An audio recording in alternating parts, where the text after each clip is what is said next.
Welcome back to the District Territory Podcast. I am joined today by Kevin Franzen of the Washington Nationals and Spencer Nussbaum of The Athletic. Nats fans, we're all in this together right now as we make sense of what's happened over the last 3 days. The Nationals' win probability is something that is difficult to swallow. Spencer, you tweeted out the Nats held a 5-0 lead on Tuesday. That was the case again on Thursday night. They got after it early on. Nasim Nunez with 2 outs. Nats patted an early 4-0 lead. That was not to be held as Brandon Marsh, beg your pardon, in the 6th inning, got to Cade Cavalli. It was a brilliant outing for him. Then in the 7th inning, walks leading to the bases loaded, 1 out, a fielder's choice. Nats unable to turn the double play, and then the big blow in the 9th inning with nobody out. Bryce Harper delivering a go-ahead home run, and then the dagger, a no-doubter off of the bat of Derek Hill. Here's manager Blake Buter in the postgame on how much length these guys are going to have going forward in the bullpen. They're going to get opportunities to do so. How much rope that is, that's to be determined. We need to talk through that, of course. Like I said, this is our group right now, and at the end of the day, we're going to turn to the bullpen, and whoever's ready to pitch is going to get in there and get an opportunity to pitch. Guys, it's a tricky series, but Kevin, kicking it off here, my question for you, who do you trust down there the most right now in the Nationals bullpen? Well, I think it's more than that. I think there's a lot that goes into it. It's not like who do you trust, who you do. It's who takes this opportunity and runs with it more than anything. There's so much that goes into building a bullpen, and there's never a perfect way, right? And especially when it's a young bullpen, there's not a lot of established guys there, if any. You got to take advantage of your opportunities, and you got to find your roles. And they've tried to put these guys into great roles the entire time. Sometimes the moment's too big. Sometimes the moment just gets away from you. Sometimes you tip your cap and you say, "Oh, the other team did a great job in doing this." When you get into a series against the Phillies, like Phillies and Braves, especially, I think we could all say it. They're different. They're different with the lineups that they have. And so when you start putting, guys into situations, they may be correct, but you don't know what the inners are like. And we're starting to find out, in these games that they were totally different than we've seen in the past. So who do I trust? I trust, honestly, the ones that you could see come out and fire away strikes right away and not nibble. And like Orlando Revolta, I trust. And I'll say that right there because what we saw the other night, he came right after Schwarber. It was one hell of an at bat right before they walked. He walked him, and then they go to Lovelady. For me, the way that he attacked Kyle Schwarber was amazing, and it was the greatest Schwarber at bat that he just earned his way. Other than that, like again, this is opportunity for so many. I've talked about this with Spencer. This is opportunity for guys in the minor league to see this and get hungry and try to make their way up here to be like a reason. There's opportunity from other people that are going to get like Justin Lawrence that's going to come in. People have got to understand that this isn't the end of the world, but it's also a great opportunity. And you got to be able to find it and take advantage of it. Yeah, I mean, the two ends of that, right, are it's an opportunity that you might not get on 29 other rosters, right? Like that, and that's a demerit, but it's also for these guys, that's an opportunity, right? Where maybe they've never pitched in that spot before. Maybe, they wouldn't have earned it on another roster, but they'll have a chance to earn it here. And I think that that's something where they can look at that as maybe an opportunity, as you were talking about, as opposed to something to be scared of or something to run from. I mean, we talked to Blake after the game and asked him like, "Hey, are your guys pitching scared on the mound right now?" And he said it looks like it, which is pretty damning coming from the manager of a big league team, but he's not wrong, right? You can There's again, so you much can truth take in this that. yeah. Yeah. I mean, just it was so easy to see, and it's been easy to see the last 3 days. Not with every single guy who's pitched, but in those ninth Right. innings, that's been the case. You can take this in any number of directions. I actually wrote about this in the Athletic this morning. Um, to me, a lot of this comes down to their frugality over the years, and I'm not just talking about entering this season. They weren't going to spend, nor should they have spent big on the bullpen. Um, Right. but I think you look at maybe adding one or two guys who make $3 million, $4 million, taking some chances on those guys, and way beyond that, they should have started investing in player development early, or at least maybe refine some things there where you have guys that you can bring up over the years. So Yep.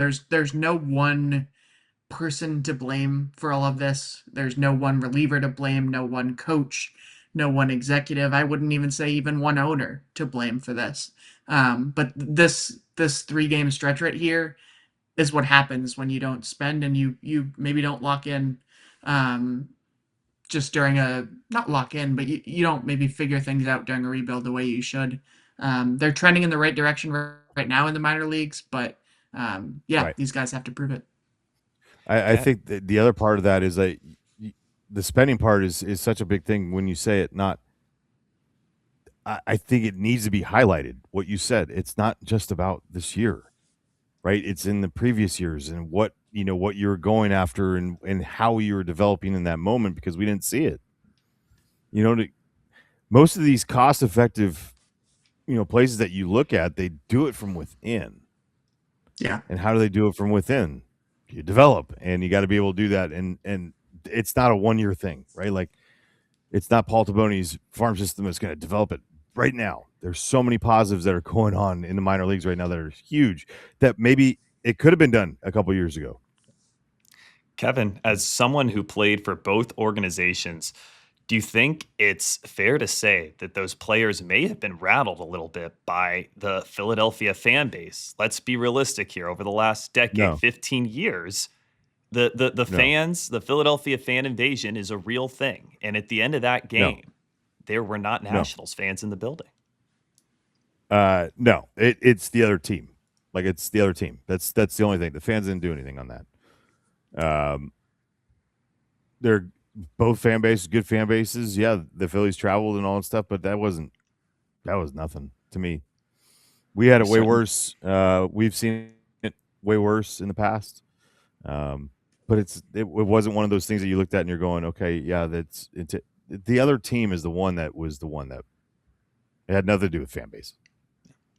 What I would say here, and this isn't about fan bases in particular, but juxtaposing these two rosters is look at that Bryce moment. And if you do want to bring up the fans, there are fans in the tarps out section, tarps off section, out in right field, chanting at Bryce. The youth and inexperience of the Nationals roster has showed up, specifically in the bullpen in this series, where, again, maybe not ready for these moments. You want to talk about a guy who's built for that moment, who's experienced these moments, who, when asked after the game about all the vitriol he's faced over the years, has said, I love it, and part of the reason he loves it is that's his character, and part of the reason he loves it is because he's seen it again and again and again. He's been through these moments in a way that the Nationals haven't, and I think that's ultimately what you see in that moment, right? Is you see a great player and you see a great matchup, but you see experience come through. You knew that he was going to deliver in that moment.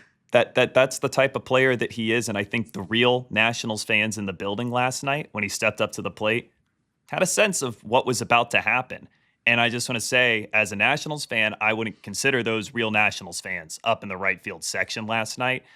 Some of them with their cheers towards Bryce. It's quite vulgar. It's quite inappropriate. Shows some class, really. All that the man did for this city. Home run derby in 2018. Very special moment.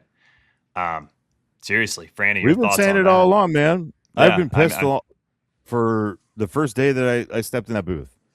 I don't get it. I'll never get it. Time's got to change. If you really want to screw them up in the moment, I think they should.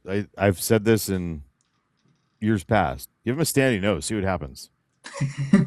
Yeah, I like that. You want to throw somebody off? Give them a standing no.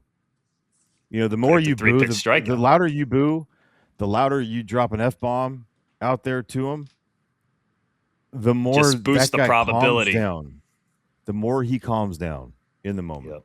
And it is the most unbelievable thing. And I'll always go back. Seattle, back in 2014, he's young. He'd been struggling. Just came off the IL a little bit before, or maybe a month before. And he just wasn't feeling it. And things started to click a little bit more right before we got to Seattle. We had an unbelievable series there. And there was this guy that was sitting behind our dugout and just yelling, Harper, you suck. You're the worst. Harper. Just like that. He hit a bomb. Comes back, kind of does one of these, walks in. That guy got louder. And as the guy got louder, Bryce like kind of glanced over him in the on deck circle in his last at bat, and he put one off the suites in Seattle. That was one of those that when he hit it, all of us didn't even watch where the ball was. We went, oh, and we went and pointed at that guy, and that guy walked out so fast. But that whole area was just like, what are you doing? Everybody knew, like, just don't do it, because why? You don't do that to great players. And not everybody that's a great player is going to be in the moment. The great player, like Harper is, takes those moments of hatred and vitriol and goes, ha, they're here. They're booing because they care. Thank you, people. I'm going to homer. He's like this all the time. If anyone ever needed a killer moment, look at the NLCS when he hit the homer against the Padres. They have a mural as you're walking down in the media area down at Citizens Bank Park of that scene. The fan base is losing their mind. The team is losing their mind. And Bryce is like this. Boom. Calm. You know, when I say after that, I was like, why do you boo this guy? Because that moment is never going to be too big. Right. Love this. Yeah. Love the selling in that moment, too. The name on the front means a hell of a lot more than the name on the back. Jumping to our next subject here, it was not a terrific series for the Nationals' leadoff hitter, James Wood. And in the postgame, I asked Butera about any consideration to maybe shake up the lineup, given the production the Nats have gotten from the bottom half of late. But there's a lot of confidence in James at the top of the order there. He's one of the best hitters in baseball, and we love when he's up to bat, and opposing teams don't like it. And I told him, don't ever forget that. Now, he just puts an incredible amount of pressure on the opposing team right off of the rip there. But I'm curious to your guys' thoughts, you know, seeing the hot streak that Nunez has been on, the production they're starting to get from Cruz now. Is there any thought in your mind to just slot him in the two, to just move him to the two? No, not one bit. I just think that what he's done up there, and you go through these stretches, and it's been a while since we've had one of these stretches for James, but man, I think about that. You know, the one that the at bat that epitomizes everything for me was Shugart yesterday. 1-1 count, up and away fastball that just dotted the top corner. They called it a ball. It was like the first time that he'd been called a ball on something that was like in the nicking the zone, but it was just the perfection of where Shugart went to that pitch. They were trying for it, they aimed for it, they got it, and it's like they didn't get the call, but you're going like, oh, that's it. That's a stretch. And you go through these stretches as hitters, and James not as much as others because he's so great, but it's you fall behind 0-1, 0-2. You're not into these deep counts like you normally are because teams have identified, they have found confidence in going to something, and then at the same point they execute, and they've executed. Tampa, they executed.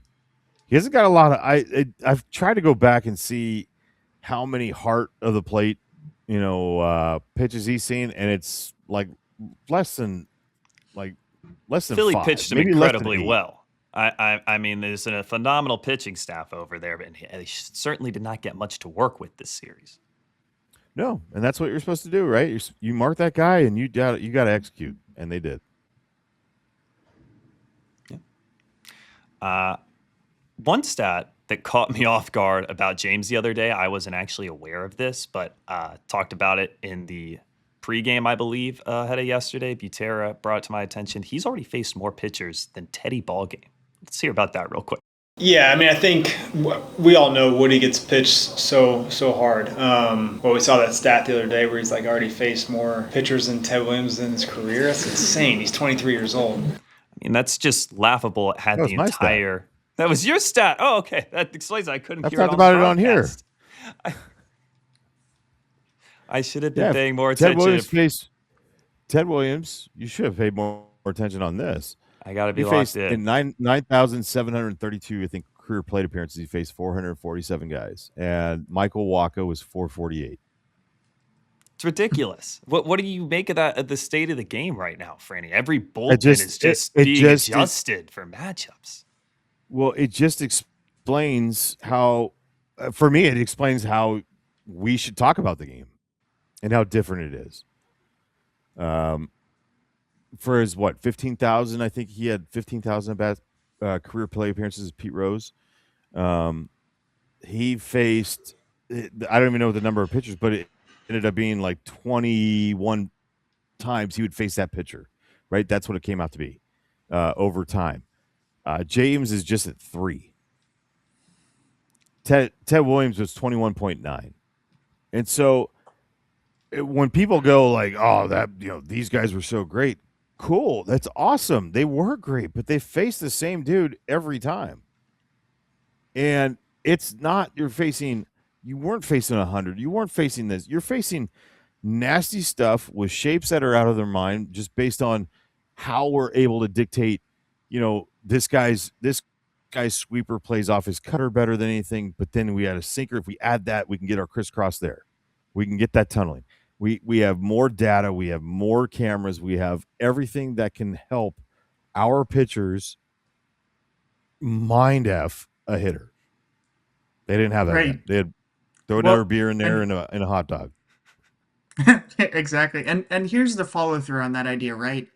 Is the rub on James, or maybe the outside perspective on James when he was drafted, when he was traded to the Nationals, when he debuted, was that this is an uber talented player, but outside spectators who didn't know anything about him and didn't know anything about his work ethic said, oh, he looks like he doesn't really care out there. He doesn't look like he's trying, things of that nature. You can't play this modern game. You can't face these many pitchers. You can't make the adjustments that James has made without that care factor, without the details before the game, without the conditioning after the game, without spending time on the iPad, without being able to make adjustments and talking to teammates and talking to coaches and leading hitters meetings, all the stuff he's done this year and will continue to do for the rest of his career. And so that's, I don't want to say what frustrates me about maybe the outside perspective on James, but what is maybe a helpful reminder for those who don't, like Franny or myself, spend time around James almost every day of the season, is understanding both the caliber of pitching he's facing, but also the work that goes into that. And it speaks to the mind, the talent, but it speaks to the work ethic, I think, for me as much as anything. The guy's he's so smart. I love talking hitting with him. Yeah. Because it's not a 23-year-old when you're talking to him. You're like, it's like you're talking to a guy who's got 10,000 career play appearances, and it's not a know-it-all answer. It's just the way that he is able to navigate an at-bat, navigate a pitcher in their arsenal, navigate what the timing of the game is. Like, he is so aware about all that. How many seasons does he need before I can officially call him a vet, Franny? Because, I mean, he's looked that way. I'll say he looks like a vet, right? I mean, seasoned vet already. I would say that. He's a seasoned vet. For me, I mean, what does he have? Over 2,000 plate appearances or close to it? I mean, he's a vet. We need a stat guy behind the scenes. Now hiring producers over at Foul Territory to Network. We need someone helping out behind the scenes. Take a look at the Nats' upcoming schedule. They start a 3-game series in Baltimore later on today, and then up to Boston for 3 more. And Nats fans, it's only an hour drive up to Baltimore, so, maybe check out SeatGeek for some tickets. I want to give a shout out to today's sponsor, SeatGeek. With over 35 million downloads, SeatGeek is the #1 rated ticketing app. There are more than 70,000 events listed on SeatGeek, including concerts, sports, festivals, and more. The MLB season is in full swing. We got the World Cup going on. I don't know whereabouts you all may be across the country, but hey, you definitely want to check out the World Cup using SeatGeek. I love using SeatGeek because of their easy-to-rate system. If you see the green dots, that means you're getting a good deal. You want to roll it back if you see the yellow and red. Not such a good deal. Plus, SeatGeek has your back. Every ticket is rated on a scale of 1 to 10, so you know you're getting a good deal. So look for the green dots. Green means good, red means bad. Plus, every ticket is backed by their buyer guarantee. And of course, I have a code for you guys. You can use code Territory10 for 10% off your next set of tickets at SeatGeek. That's 10% off any MLB tickets with promo code Territory10. Make sure you click the link in the description to download the app and have the code automatically added to your account so you can use it later. And we are back really quickly. Let's just open with the fact that CJ Abrams is a finalist in All-Star Game fan voting. But James Wood, safe to say that he's going to be a reserve. But Franny, what's your call or your pitch to Nats fans? Like, we got to get this guy in as a starter. Because in Nats history, that has not been historically the case frequently. Fan vote. No, it sucks because you're going up against the fan base that's showing up to the games more than anybody else, and that's the Dodgers and Mookie Betts. My way to do it is just look at numbers if you have to. The numbers will tell you everything. He's having a better season than pretty much every shortstop in every category. There's not one thing that I don't think he trails Mookie in anything, really. And so that's it. That's my pitch. So figure it out. Get out there, vote as much as you can. Do whatever you Other have 28 to do. fan bases. Help us out here. Please. Y'all know the drill. You know what it is. It's fascinating to think that they got it right as far as leading the way, right? Like with shortstops initially, but it was way too close. Really quickly, I want to talk about some of the transactions that happened after Wednesday night's game and Thursday night's game as well. Because Parson Palmquist, I keep wanting to say Palm Schmidt, I don't know why. Carson Palmquist, he pitched pretty well. And here's Blake Butera on how he pitched after the game and what they might want to see from him going forward. A little bit of both. We knew we were overextending him there, but also with how he looked, we wanted to give him an opportunity to pitch more and get through Marsh and Harper a second time. And he threw the ball great. And what you saw of him, does that make you want to see more of him? Yeah, it does. It does. He threw the ball well. We'll see. Obviously, we're going to have to figure out what our bullpen looks like now that he'll be down a handful of days. But I was really, really pleased with how he threw the ball. Of course, that was not to be the case because the Nationals claimed Justin Lawrence off of waivers and activated him. And more recently, last night, Gus Varland was optioned to AAA. But asked Butera about Lawrence joining the bullpen, he had an interesting story about a scouting report that Curtis Mead had on the right-hander. Yeah, what's funny is that Curtis Mead, so this will be Justin's third team this year. When he was placed on waivers earlier this year, the first time, Curtis was like, hey, do we have any interest in Justin Lawrence? I'm like, why, what do you got? And he's like, that's the best pitcher I've ever faced. I'm like, really? So last night during the game, this was probably like 6 weeks ago, I think it was. And then last night during the game, Curtis was like, hey, do you have anything to tell me? I'm like, what do you mean? He's like, we claimed a new pitcher, right? I'm like, yeah, Justin. He was like, yeah, I told you. He's really good. And I'm like, all right, well, make sure you tell him that when he comes in that he's the best pitcher you ever faced. Get him some confidence when he walks in the doors. But no, he's really good stuff. I know the walk rate was a little bit higher than normal most recently, but overall, it's a tough look for righties. It's good velocity. It's someone that's been there, done that. Excited to see what our pitching group can do with him when they get their hands on him. Now, as Blake finished there, a guy who's been there and done that, 31 years old, not like he's been around he's been around quite a few organizations. He's seen quite a few hitters. But Kevin, what can that do for a youthful bullpen in June in the middle of potential playoff push here? They got to get him right first, more than it has any effect on the young bullpen. You have a guy that is nasty when he can throw strikes, but that's been his big issue always is being able to throw strikes. And of late, if any, talking to Derek Shelton about him, who managed him in Minnesota this year, he said if anyone could figure out how to get him to throw strikes consistently, you have something that's just filthy. The stuff is just filthy, but it doesn't matter. Big league hitters, we don't care if you don't throw strikes. If you don't throw strikes, so be it. And you're going to fall behind. The fall behind numbers when he's ahead and behind are just, ridiculous when you look at it over the last year plus, right? And so for him, throwing strikes, getting in that bullpen, so for him, it really is about trying to learn his way, right? Right away. It's about him getting acclimated, but also he's got to find his way. His seeker has a -10 run value. His sweeper has a -4 run value this year. Ahead behind 141 when he's ahead, 316 when he's behind.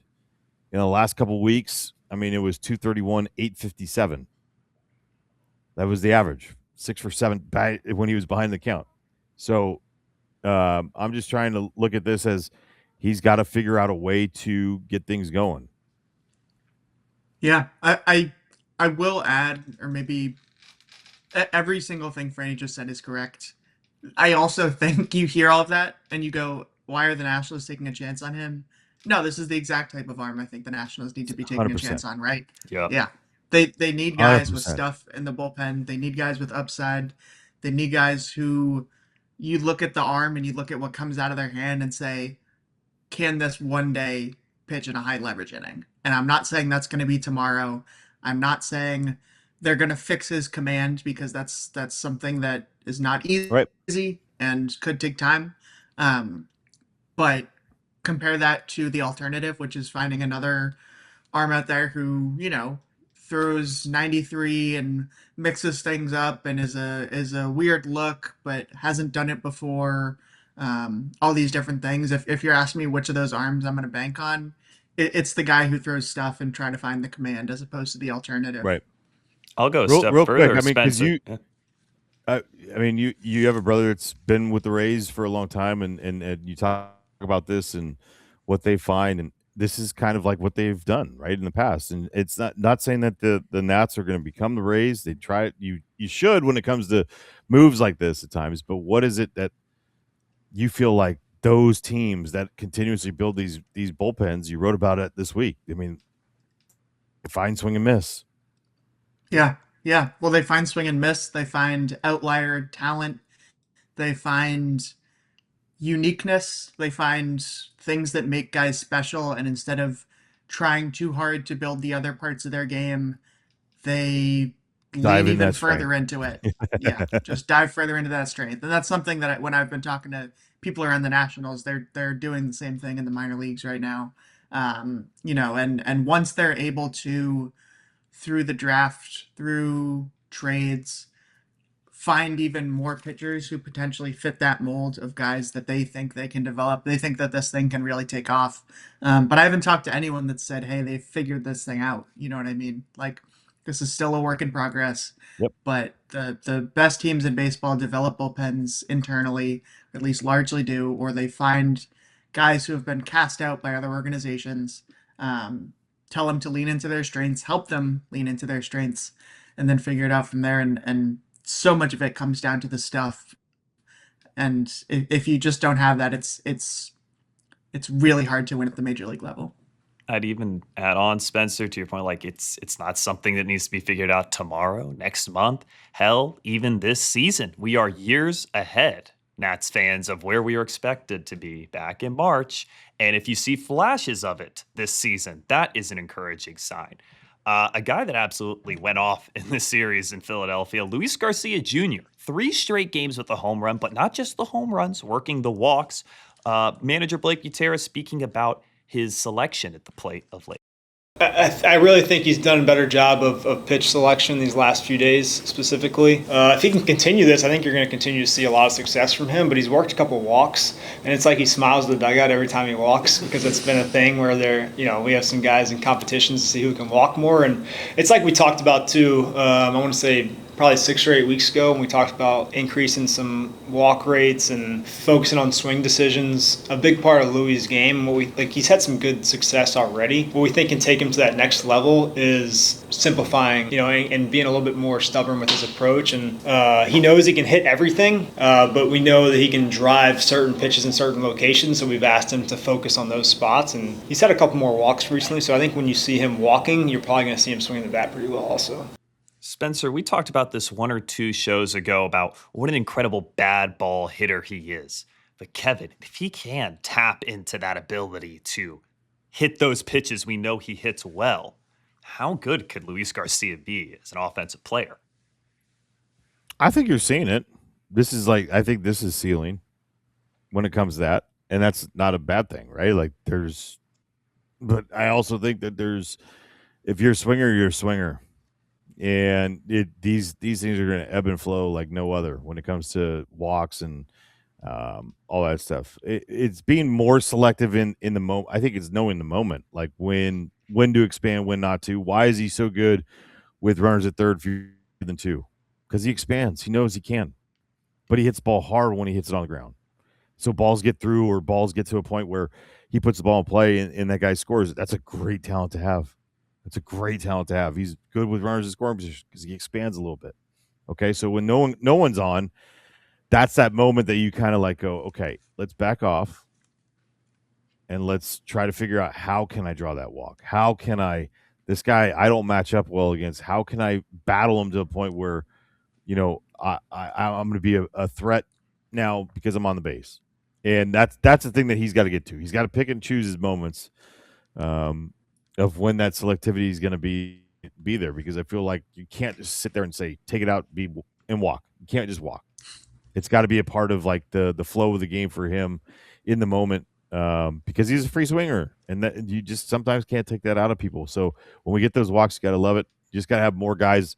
We've talked about this, the diversity in the lineup. You got to have more guys around him that walk, and which they do, right? With Curtis Mead and Woody, and we're hopefully seeing CJ do that again, as he had one of the best at bats of the year the other night. 12 pitches, fouling off stuff, just nasty in swing mode, and finds a way to get on. That was CJ of earlier. And that's like, if they can get him going to that again, oh, wow. Right. And well, that's part of the strength of this Oregon. And honestly, why I found Buter's answer a little bit surprising on this front. And I know, again, he's going to want those guys to draw walks more without changing their approach. And it may be a delivery or messaging thing to us more than anything. But one of the strengths of what they've done is they haven't, as we talked about with the pitchers, they haven't tried to get guys away from who they naturally are, right? Like K-Bear, we talked about it before. His chase rate hasn't changed, right? But they've just made him better at the stuff that he can be better at, which is he can swing harder. He just hasn't, and he can still make contact when he does it. He can pull the ball in the air. It's just, hey, can you do it more? And he has. With Louis, it's kind of the same thing. It's swinging a little harder. He's elevating the ball more than he has in the past, but we've seen him do it in spurts before, and we've never seen over an extended stretch him have a low chase rate. Right? I think his chase rate's up over 40% this year. That's a massive number for people who aren't like looking at Baseball Savant all day. And I think that Yep. what You look at it all day? probably just a little bit, but I genuinely think what Butera is speaking to here is they believe that they have Louis in the right spot. And so if they're going to tinker and they're going to make any little adjustment to his game at this point, they feel like they've maximized the other stuff out now. And now you can finally work on the chase rate, where it's not, hey, are we getting you to even 35%? It's, can we get you from 43 to 40? Can we just improve a walk on the margin? And as you were speaking to, Franny, can we do it in situational spots, where it makes sense? Yep. Really quickly, we're going to take a break for a word from today's sponsor, but when we come back, we got a giveaway for you all. It's Friday. This episode is brought to you by FanDuel. Baseball fans, the MLB season is in full swing, and FanDuel is giving you a chance to call your shot with daily dingers. Joining the action is easy. Just make your free pick on who's hitting a home run in their game, and if you're right, you'll get a profit boost to use on your next bet for a chance at extra winnings. It's just another reason why FanDuel is the home of home runs. So, are you ready to play your game? Head over to FanDuel.com/podcast to get started. That's FanDuel.com/podcast to opt in for daily dingers. Make your free pick on who's hitting a homer. Play ball. Swing for the fences on FanDuel, an official partner of Major League Baseball. No purchase necessary. Opt-in required. Bonus issued as non-withdrawable profit boost tokens. Restrictions apply, including any token expiration and max wager amount. See terms at sportsbook.fanduel.com. Gambling problem? Call or text 1-800-GAMBLER. Do not forget to subscribe to the District Territory podcast over on YouTube, because once we reach 1,000 subscribers, we're going to be giving away this Eli Willits signed baseball card. But to enter today's giveaway, a Sean Burnett signed baseball card in honor better times for this bullpen. You know, the three-headed monster that he was with Clippard and Storen back in the day. Fill out the form that's going to be in the description of this video. There's also in that little form, little mock GM thing, give us some trades, maybe some scenarios that we can go through on Monday in that episode. But really quickly, let's pop over and look at Friday's pitching preview. Andrew Alvarez gets the rock. Last time out in Tampa, he was sharp, just 1 run over 4 innings and 6 strikeouts. But Trevor Rogers was phenomenal in Los Angeles. His last time out, 7 innings, a shutout ball, just 1 hit.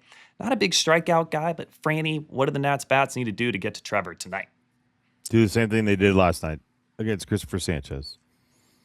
I mean, they had you talk about how great of an approach they had against him. They laid off a lot of crap. They swung and missed plenty. That's because he's got elite stuff. And, I mean, it's a look where you're getting it far out towards the first base side still. You got to, bring your sights up in the zone, and you hope that there's a few mistakes, but don't get discouraged when things don't go right. So the first inning was great. Second inning, not great. The fact that they responded in the third inning against Christopher Sanchez again last night was one of those impressive things. They got to do that again. And again, this team, the young, youthful offensive guys, what they have shown, it's freaking impressive, man. Like you get your, the gut punch. I was going to say other stuff, but you feel like that scene in Dumb and Dumber where he fights the guy and he's like right there to, the lower section. That's what it's felt like the last couple of days, and they've bounced back. So, it just looked like that, and bring that more than anything. It's almost like they got to bring in a Miami type energy when you play. Like you have to bring this out of because it affects the energy of the things that have happened the last couple of days, and they got to bring it. They got to find a way. Baltimore. Yeah, I would have forgiven them, right, if they hadn't in one of these last 3 games. They just fight, and they fight. It's cool. Yeah, it's not what they do. Fighting Nats. How about that is a new nickname? No more Scrappy Nats. Fighting Nats. Do not go to Scrappy ever again. I'm not. I ended that on air. I'm removing that from my vocabulary. That's gone. That was years ago. Nats. That was. You can't go there either. Yeah, no, I guess that. Yeah, no, not the time for that either. Let's pop over to the National League East standings really quickly. The Nats back at 500 at 41-41. 8.5 back of the Braves leading the division, and now they find themselves 3 games out of the wild card picture. The Phillies with a 1.5 game lead at the top there at 45-36. Guys, deadline approaching. Hard buy, soft sell. Lots to talk about in Monday's episode. But, thank you guys for the extended time today. This is a bit of a group therapy session for me to make sense of what the hell just happened over the last 3 days. But they're going to straighten the ship tonight. Baseball. It's a crazy game, and you go into Baltimore, ready to fight like that. Anything you guys want to toss in before we head out? That's all I got. I got one thing. Other than, the stuff that happened with Harper at the end with the fans. The fan base for the 4-game series, hell of a job. Way to go. There's moments, and then they got loud and love it, and I just think that's been missing, and it was there, and it's like, it sucks when you get the 3 games enders like that because you feel like, oh, man, why do I show up? Keep showing up. These boys are going to, too. So it was awesome. It was a good atmosphere. Not even good. Great atmosphere. Appreciate it. And let's keep it going.